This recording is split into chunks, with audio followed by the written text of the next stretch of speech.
waxaan marka ugu horeysa soo dhaweynayaa wafdiga ballaaran oo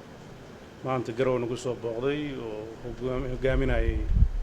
ku-xigeenka SRG-ga oo ay ka mid ahaayeen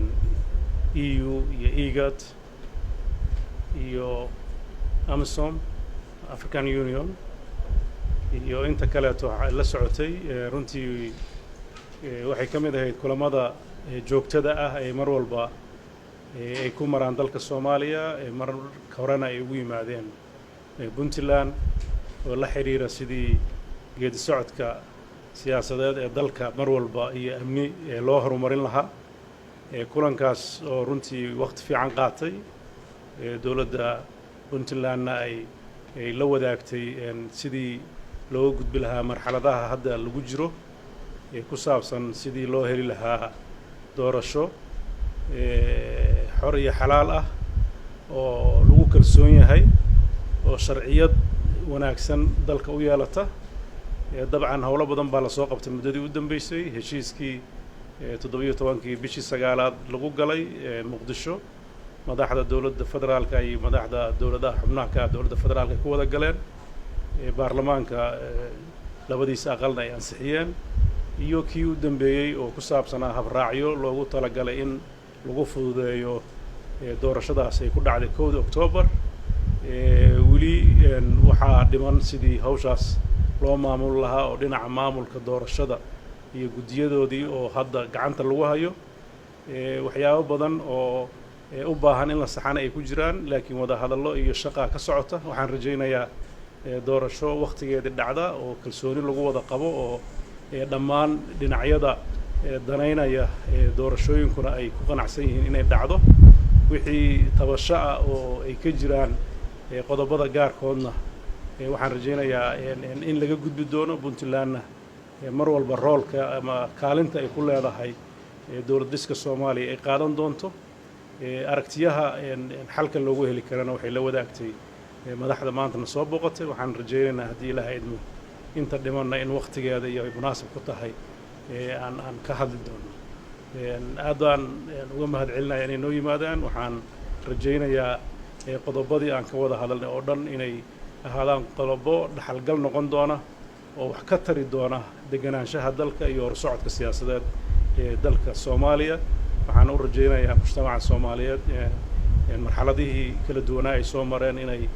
u anbabixi doonaan marxalad deganaansho iyo nabadgelyo ay ku dheehan tahay soo dhawaad mahadsantahay. Good afternoon. We are very pleased to be in Garoowe today.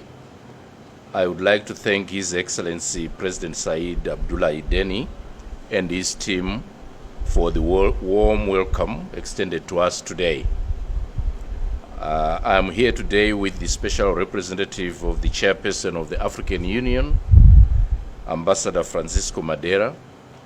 the European Union's ambassador to Somalia, His Excellency Nicholas Belanga,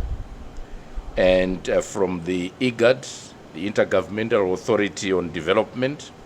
its head of mission for Somalia, Mr. Jamal Ahmed Ibrahim. This is our third group visit to a federal member state in the past 2 months. Recently, we have been to Baidoa and Galmudug, and we will visit the remaining federal member states, Jubaland and Ereshabele, in the coming weeks. In our meeting today with the President, we discussed the importance of strengthening the relations between the federal government of Somalia and federal member states.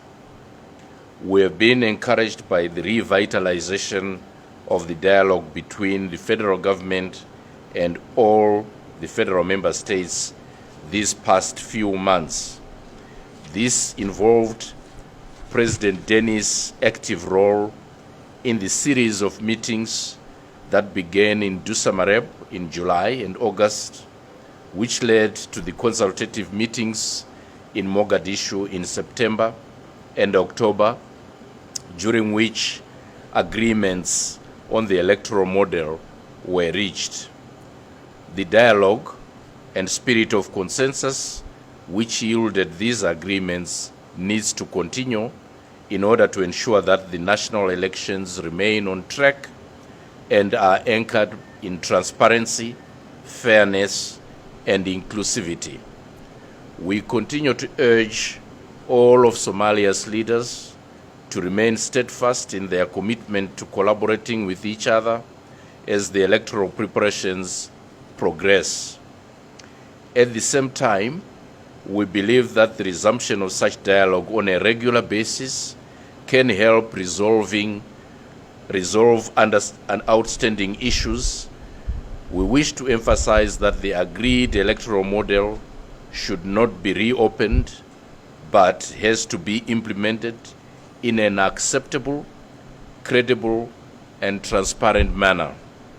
In particular, we stress that this will include ensuring that the 30% quota for women in the parliamentary elections and in the implementing bodies is achieved, and that any concerns regarding the composition of the delegate selection committees, the electoral committees, Somaliland Committee, and GEDO are resolved by consensus in a manner that ensures that the committees are non-partisan and that allows for fair and diverse representation. In that last respect, it is our hope that Puntland will soon nominate its own 8 members of its electoral committee, and we hope that also all federal member states, regional assemblies will begin the preparations for their elections of the members of the upper house of the federal parliament allocated to them. On other priorities, we also encourage Puntland and all federal member states to engage the federal government to reach agreement on the next steps regarding the provisional federal constitution and also on the program for 2021 for the expected new administration. While here in Garoowe, we also commended President Deni on his local efforts to respond to the impact of Cyclone Gati, one of the strongest storms ever to hit Somalia. It brought to the region more than a year's worth of rain in 2 days and left thousands displaced and at least 8 people dead. The United Nations in Somalia and other partners are actively engaged in joint assessments of the damage and providing material assistance. As we conclude our visit, we appreciate the warm welcome from the people of Puntland and its administration. The AU, EU, IGAD, and the UN will continue to stand with you as friends and partners. Thank you, Mr. President.